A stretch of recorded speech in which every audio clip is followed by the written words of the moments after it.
there's a gap in your CV. Tell me about it. The instinct is to apologize, and the apology is what turns a period of your life into a problem. And here is the part nobody tells you. They are not really asking what happened. They already read the dates. What they are testing is what you do when someone pushes on the weakest part of your story, because that is exactly what a client or a manager will do one day. The gap is the question. Your composure is the answer. In the next 5 minutes, you'll hear it acted out, then the 7 English phrases that build it. Same interview, later in the conversation. Marco has 14 months between his last 2 jobs. I want to ask about the 14 months between your last two roles.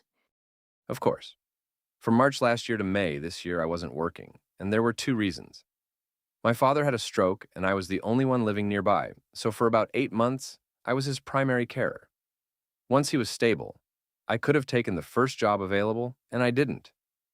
I used the rest of the time to finish a supply chain certification I had started twice and never completed, and I did 2 short consulting projects for a former supplier, both on route planning. I came back to work deliberately rather than quickly. If it's useful, I can put you in touch with the supplier. Thank you for being straightforward about it.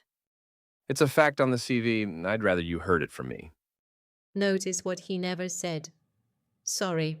Unfortunately, I was unemployed. Here is the structure underneath. 1. Of course, 2 words, and they set the temperature for everything after them. You answer the hard question the way you would answer an easy one, and the room follows you. 2. From March last year to May this year. Exact dates, first thing. A gap you can date is a period. A gap you cannot date is a suspicion, and the recruiter will spend the rest of the interview doing the arithmetic instead of listening. 3. There were 2 reasons.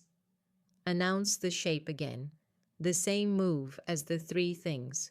2 reasons sounds like something you have understood. Well, a few things happened. Sounds like something still happening. 4.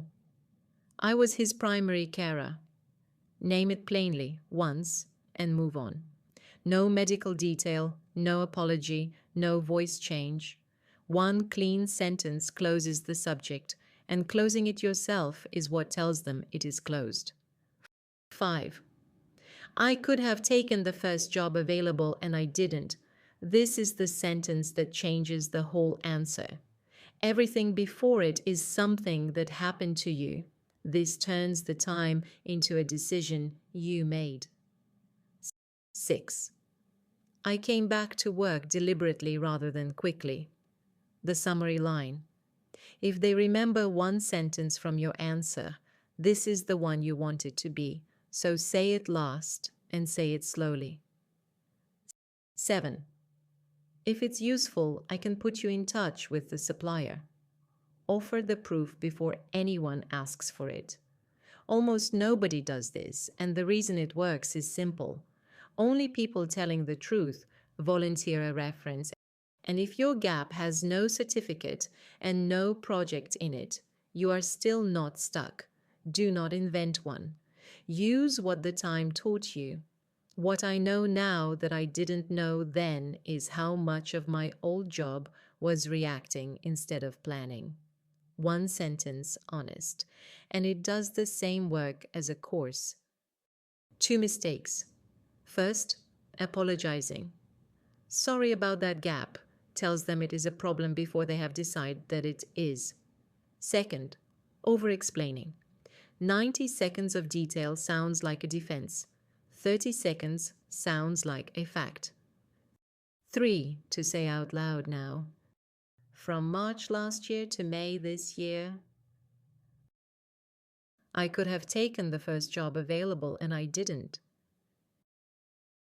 I came back to work deliberately rather than quickly. And one thing to do tonight before anyone asks you.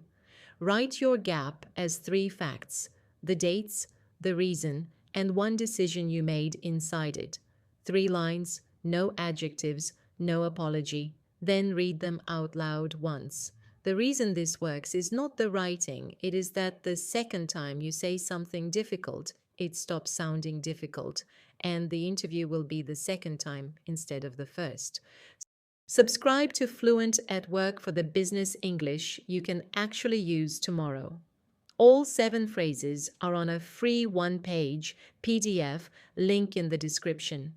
On Friday, the question that follows this one in every interview: why are you leaving your current job? And how to answer it without saying anything bad about anyone. Go and get that job.